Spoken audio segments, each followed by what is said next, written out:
जिस घर में बिल्ली के बच्चे पैदा होते हैं उस घर में क्या होता है। और दोस्तों, ये बात जानना हमारे लिए बहुत जरूरी है, इसलिए बोल रहा हूं कि वीडियो पूरा देखना। बिल्लियां दुनिया की सबसे मशहूर पालतू जानवर है और जहां भी इंसान रहते हैं वहां ही पाई जाती है। प्रिय दर्शकों, आज के इस वीडियो में आप जान लेंगे कि जिस घर में बिल्ली अपने बच्चों को जन्म देती है उस घर में क्या होता है। यदि आप भी अपने घर में बिल्ली रखते हैं, बिल्लियां पालते हैं, उन लोगों को भी इस वीडियो को जरूर सुनना चाहिए। कुत्ते और बिल्ली पालना आज के युग में एक फैशन हो गया है। हर घर में लोग कुत्ते और बिल्लियां पालते हैं।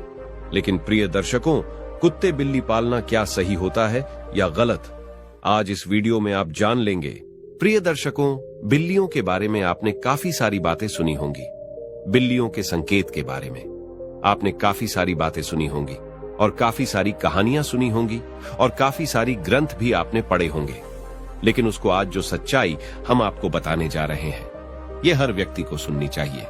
शास्त्रों का ऐसा मत है कि इस संसार में ऐसा कोई घर नहीं होता है जिसने बिल्ली का आगमन नहीं होता है। बिल्ली हर उस घर में जाती है जिस घर में मनुष्य रहते हैं। लेकिन क्या प्रिय दर्शकों, आप इस बात को जानते हैं कि यदि आपके घर में बिल्लियां आती है और अक्सर आती रहती हैं, तो उनका क्या संकेत होता है? और यदि आपके घर के आजू बाजू में बिल्लियां रोती है तो उनका क्या संकेत होता है? और यदि आपके घर में बिल्लियां अपने बच्चों को जन्म देती है तो उसका क्या संकेत होता है? और प्रिय दर्शकों, यदि आप कोई शुभ कार्य के लिए जा रहे हैं और यदि कोई बिल्ली आपका रास्ता काट जाए तो प्रिय दर्शकों, उसका क्या संकेत होता है? दोस्तों, बिल्ली एक मांसाहारी स्तनधारी जानवर है। इसकी सुनने और सूंघने की शक्ति प्रखर है और यह कम रोशनी, यहां तक कि रात में भी देख सकती है। लगभग 9500 वर्षों से बिल्ली मनुष्य के साथ ही के रूप में है। प्राकृतिक रूप से इनका जीवन का लगभग 15 वर्षों का होता है। श्री हरि विष्णु कहते हैं कि जिस घर में बिल्लियां अपने बच्चों को जन्म देती है उस घर में मां लक्ष्मी का आगमन होता है। लेकिन यह कितना सच है और कितना झूठ है, अब वीडियो को आगे बढ़ाते हैं। प्रिय दर्शकों, प्राचीन काल समय की बात है। एक नगर में एक औरत रहती थी।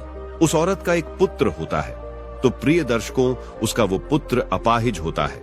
उसका वो पुत्र बिल्कुल अपाहिज होता है। नहीं तो वो बिस्तर से उठ पाता है और न ही वो चल पाता है। अब वो औरत अपने पुत्र की ऐसी माली हालत देखकर बड़ी दुखी रहती है। हर समय उसको ये चिंता खाई जाती है कि मेरे इस पुत्र का क्या होगा। प्रिय दर्शकों, अब जब दूसरा साल लगता है तो दूसरे साल में उस औरत को दूसरा पुत्र होता है। तो प्रिय दर्शकों, उसका दूसरा पुत्र भी बिल्कुल अपाहिज होता है। वो भी उस औरत की पहले पुत्र की तरह ही बिल्कुल अपाहिज होता है। नहीं तो उसका वो दूसरा पुत्र अपने बिस्तर से उठ पाता है और न ही वो चल पाता है। फिर दर्शकों, अब उस औरत को और भी ज्यादा चिंता सताने लगी थी कि अब तो मेरे 2 पुत्र हैं, लेकिन दोनों ही बिल्कुल अपाहिज हैं। इनका क्या होगा? इनका भविष्य कैसा होगा? उसको अब जैसे तीसरा साल लगता है तो तीसरी साल में उस औरत को तीसरा पुत्र भी होता है।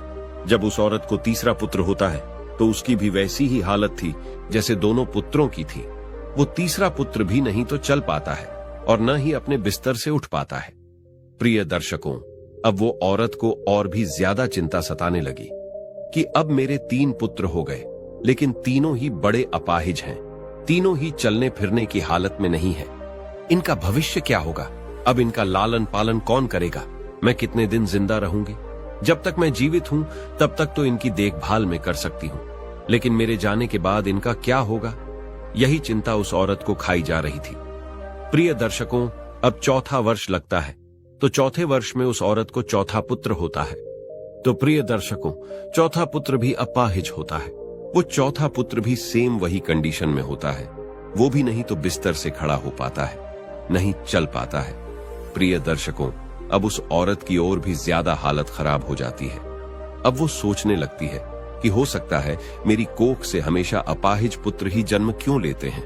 हो सकता है मेरी कोख में कोई मिस्टेक है, मेरी कोख ही खराब है। यही सोचकर वो औरत बड़ी दुखी हो जाती है। अब कुछ दिनों बाद 5वां साल लग जाता है और 5वें साल में उस औरत को 5वां पुत्र होता है। तो प्रिय दर्शकों, 5वां पुत्र भी उन्हीं की तरह होता है जैसे कि पहले 4 पुत्र हुए थे। वो 5वां पुत्र भी नहीं तो अपने बिस्तर से उठ पाता है और न ही वो चल पाता है। प्रिय दर्शकों, अब वो औरत अपनी पूरी आशा छोड़ देती है पहले उस औरत को ऐसी आशा थी कि एक पुत्र अपाहिज है तो दूसरा पुत्र ठीक होगा। जब 2 पुत्र अपाहिज हो गए तो उस औरत को आशा होने लगी कि तीसरा तो ठीक हो जाएगा। जब 3 पुत्र अपाहिज हो गए तो उस औरत ने यह आशा रखी कि चौथा पुत्र मेरा सही होगा।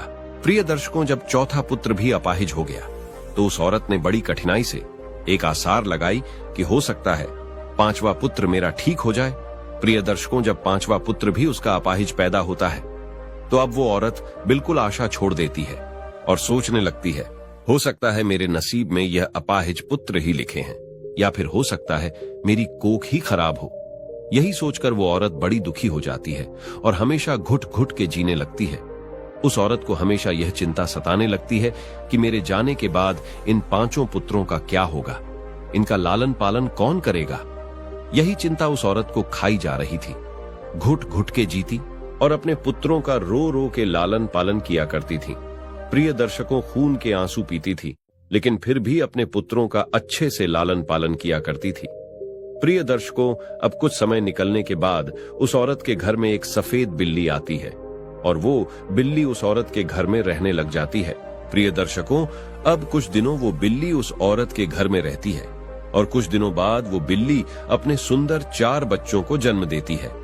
जब बिल्ली अपने 4 बच्चों को जन्म देती है तो प्रिय दर्शकों, उस औरत का पहला बच्चा बिल्कुल ठीक हो जाता है। उस औरत का पहला बच्चा अपने बिस्तर से खड़ा भी होने लगता है और अपने पांव पर चलने भी लग जाता है। प्रिय दर्शकों, अब वो औरत बड़ी प्रसन्न होती है और बड़ी खुश हो जाती है और ऊपर वाले का दिल से धन्यवाद करती है। प्रिय दर्शकों, अब औरत उन बिल्ली के बच्चों को अपने पास ही रखा करती और उनका अच्छे से लालन पालन किया करती। प्रिय दर्शकों, कुछ दिन निकलने के बाद वो बिल्ली का फिर से प्रसव होता है और वो बिल्ली फिर से अपने 4 बच्चों को जन्म देती है तो उसका फिर से उस औरत का दूसरा लड़का ठीक हो जाता है। इसी तरीके से जब जब बिल्ली को प्रसव होता तब तब उस औरत का हर बच्चा ठीक होता जाता।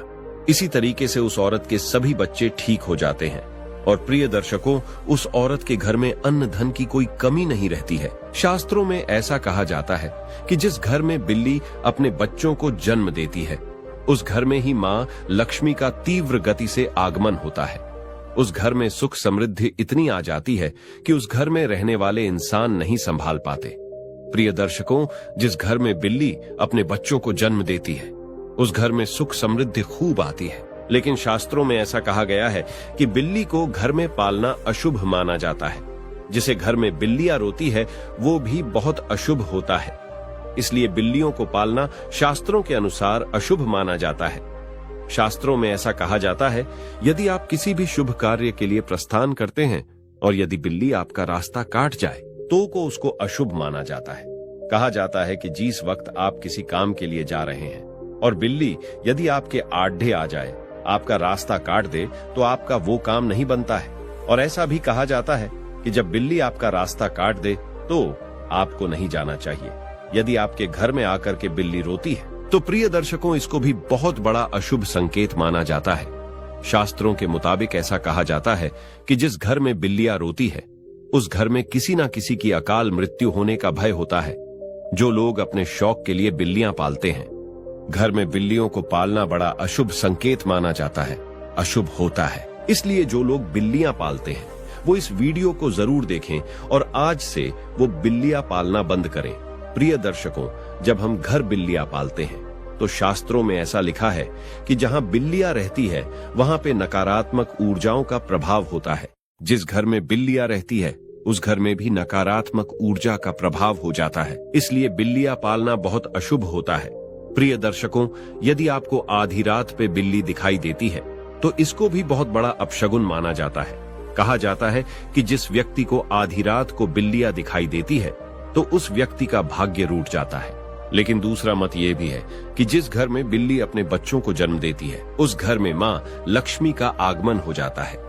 ज्योतिष शास्त्र के अनुसार ऐसा माना जाता है कि जिस घर में बिल्ली पाली जाती है तथा बिल्ली बार बार घर में आ रही है तो यह हमारे लिए अशुभ है। हमारे घर में जहां जहां बिल्ली घूमती है उस जगह पर नकारात्मक ऊर्जा आती है तथा हमारे घर में मौजूद सकारात्मक ऊर्जा को भी हानि होती है। जिस घर में बिल्ली पाली जाती है उस घर के सदस्यों के स्वास्थ्य पर भी बुरा असर पड़ता है। घर के सदस्य बार बार किसी बीमारी की चपेट में आते रहते हैं। अगर बिल्ली घर में मलमूत्र का त्याग करती है तो हमारे पर काफी सारे संकट आने की संभावना भी रहती है। ऐसा भी माना जाता है कि आपके घर की पालतू बिल्ली अगर अचानक से कहीं पर चली जाए तो समझ लीजिए आने वाले कुछ ही समय में आपके साथ अशुभ घटना होने वाली है। बिल्ली भगवान विष्णु की पत्नी लक्ष्मी की बड़ी बहन अलक्ष्मी की सवारी है। बिल्ली का शुभ संकेत क्या है? अगर आप बिल्ली को उसके बच्चे के साथ देख लेते हैं तो यह शुभ संकेत माना जाता है। इसका मतलब है कि आपकी किसी पुराने मित्र या रिश्तेदार से मुलाकात होने वाली है तथा आपको कुछ अच्छी खबर भी मिल सकती है। अगर दीपावली की रात आपके घर बिल्ली आ जाए तो यह शुभ माना जाता है। इससे आपको धन की प्राप्ति हो सकती है। अगर बिल्ली आपके बाएं तरफ से रास्ता काटती हुई दाएं तरफ जाए तो यह शुभ संकेत माना जाता है। अगर बिल्ली के जेर को कपड़े में बांधकर अपनी बाजू पर बांधा जाए, नजर दोष से हमारा बचाव होता है। अगर किसी की कुंडली में राहु अशुभ है और राहु की वजह से परेशानी आ रही है तो राहु के अशुभ प्रभाव से बचने के लिए घर में बिल्ली पालनी चाहिए।